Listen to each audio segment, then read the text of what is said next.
দুদক কোনো প্রকার পদক্ষেপ গ্রহণ করে নাই।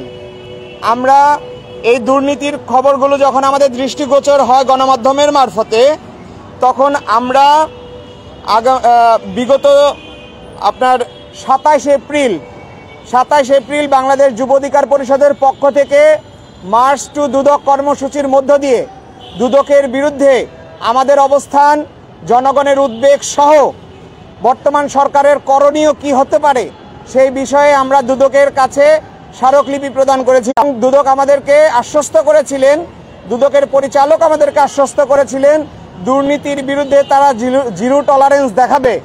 কিন্তু আমরা উদ্বেগের সাথে লক্ষ্য করছি যে আমরা কর্মসূচি করবার পরে 24শে মে তারা একটি বিজ্ঞপ্তি যে যাদের বিরুদ্ধে দুর্নীতির অভিযোগ এসেছে প্রাথমিক প্রমাণ পাওয়া সাপেক্ষে তাদের বিদেশ ভ্রমণে নিষেধাজ্ঞা দেওয়া হয়েছে। তারপরে আমরা দুদকের আর কোনো কর্মকাণ্ড চোখে আমাদের পড়েনি বা জনগণ দেখতে পাইনি। মূলত আমরা মনে করছি 28 অক্টোবর দৈনিক যুগান্তর পত্রিকায় যে প্রতিবেদনটি দেওয়া হয়েছিল যে দুদক একরকম স্থবির হয়ে পড়েছে বা দুদক ঘুমিয়ে আছে, সেই জায়গায় আমরা খুব উদ্বেগের সাথে লক্ষ্য করেছি যে এ ধরনের একটি প্রতিবেদন আসবার পরেও দুদকের কোনো প্রকার কর্ণপাত করছে না।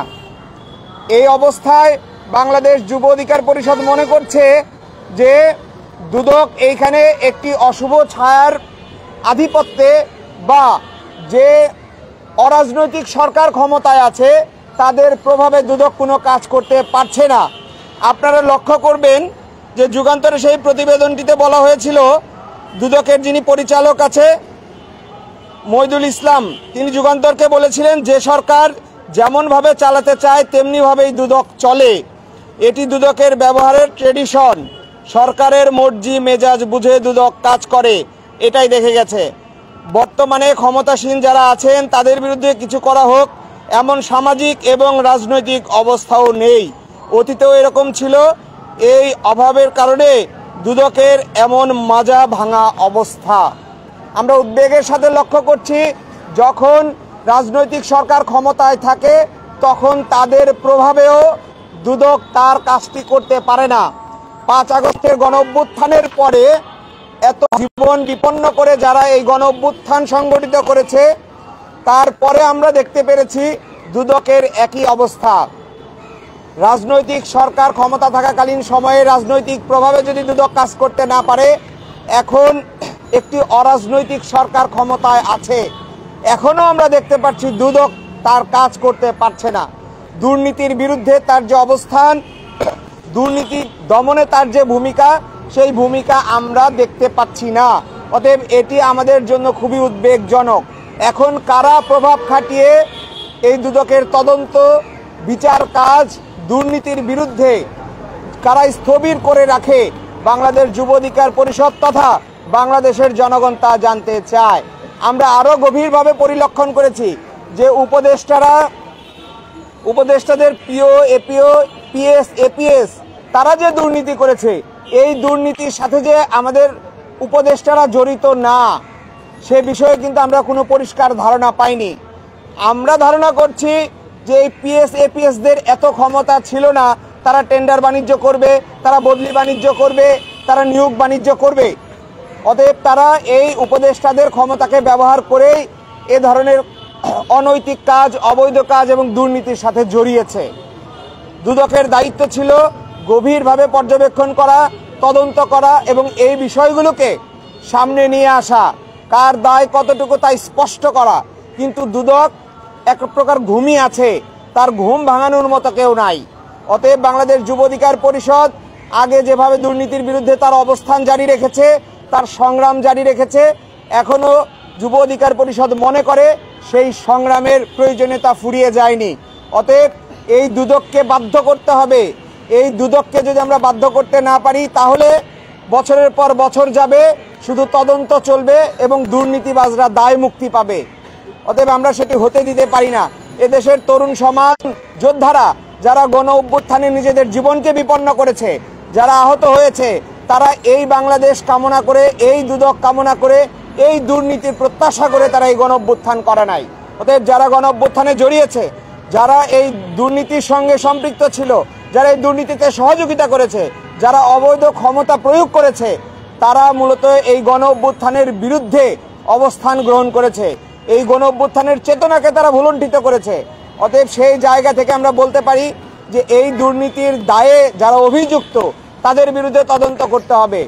এই যে উপদেষ্টারা নির্বাচনের শেষ সময়ে এসে তফসিলের ঠিক আগ মুহূর্তে পদত্যাগ করে নির্বাচনে অংশগ্রহণ করবার চেষ্টা করছেন, তাদেরকেও এই নির্বাচন থেকে বিরত থাকতে হবে।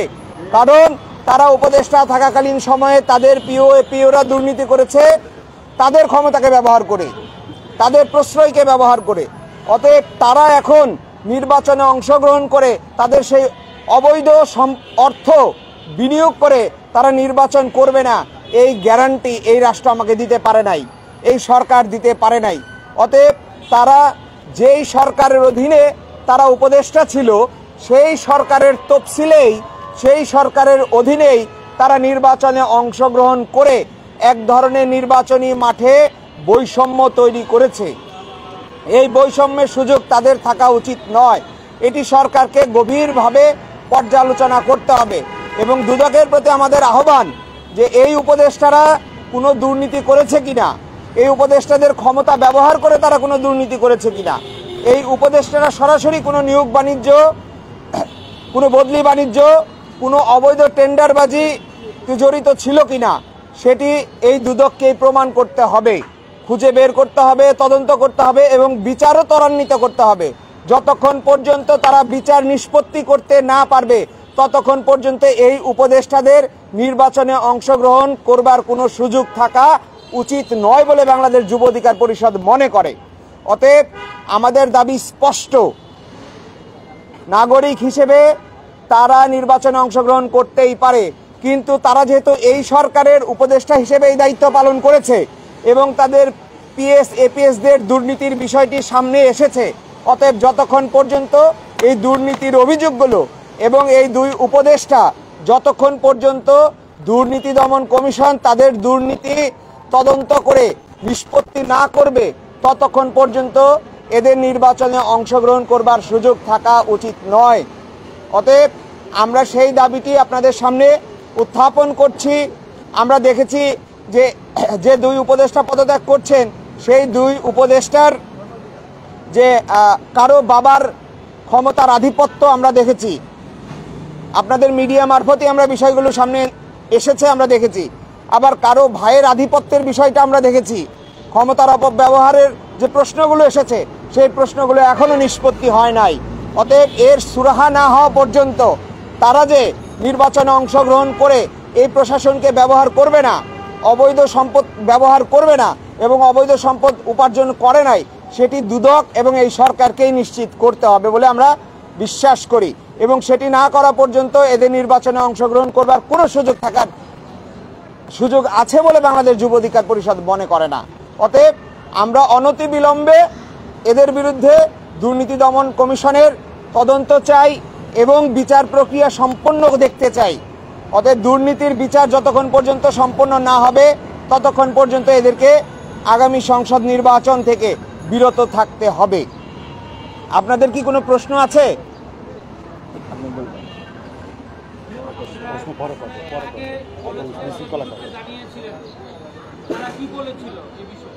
আমরা এর আগে যখন দুদকের প্রতি আমরা যে করছিলাম, সেটা হলো 27শে এপ্রিল আমরা মার্চ টু দুদক একটি কর্মসূচির মধ্য দিয়ে আমরা দুদকে যাই। দুদকের দুদকের চেয়ারম্যানের সঙ্গে আমাদের সাক্ষাৎ হয়।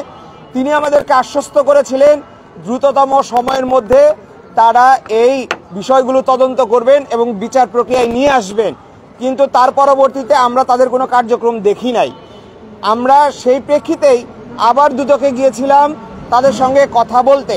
আমরা চেয়ারম্যানকে অনেকবার ফোন দিয়েছি, তার পিএসকে অনেকবার ফোন দিয়েছি, তিনি কোনো প্রকার রেসপন্স করে না। আমরা তাকে মেইলও করেছি, তারা তাতেও কোনো রেসপন্স করে না।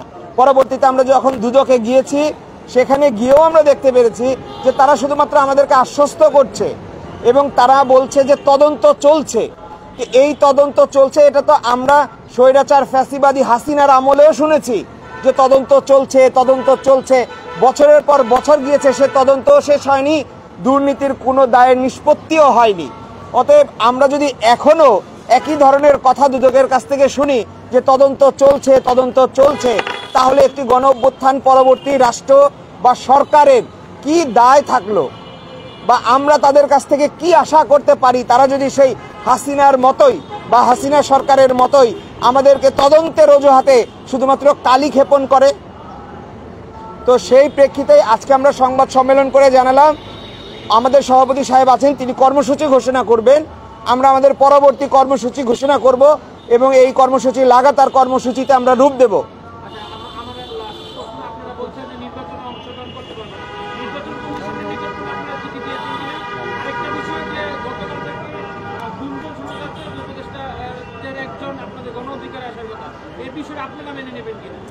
আগামী বৃহস্পতিবার আমরা নির্বাচন কমিশনে এই মর্মে একটি স্মারকলিপি প্রদান করব, যাতে করে বর্তমান সরকারের কোনো উপদেষ্টা তফসিলের শেষ মুহূর্তে এসে পদত্যাগ করে সেই সরকারের অধীনেই কোনো নির্বাচনে অংশগ্রহণ করতে না পারে।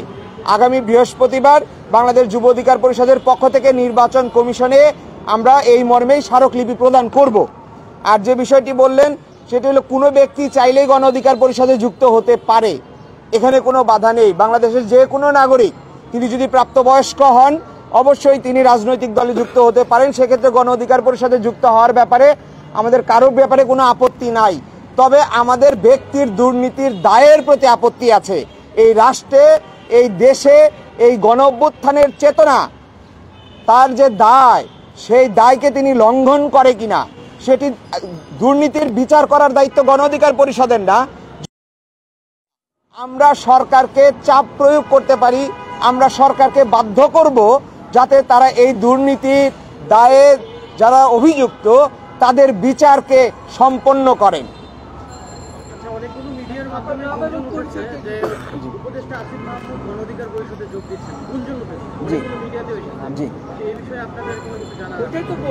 গণ অধিকার পরিষদে যে কোনো নাগরিক যুক্ত হতে পারে, যে কোনো প্রাপ্তবয়স্ক নাগরিকই গণ অধিকার পরিষদ যেহেতু একটি নিবন্ধিত রাজনৈতিক দল সেখানে যুক্ত হতে পারে, আমাদের সেখানে কোনো আপত্তি নাই।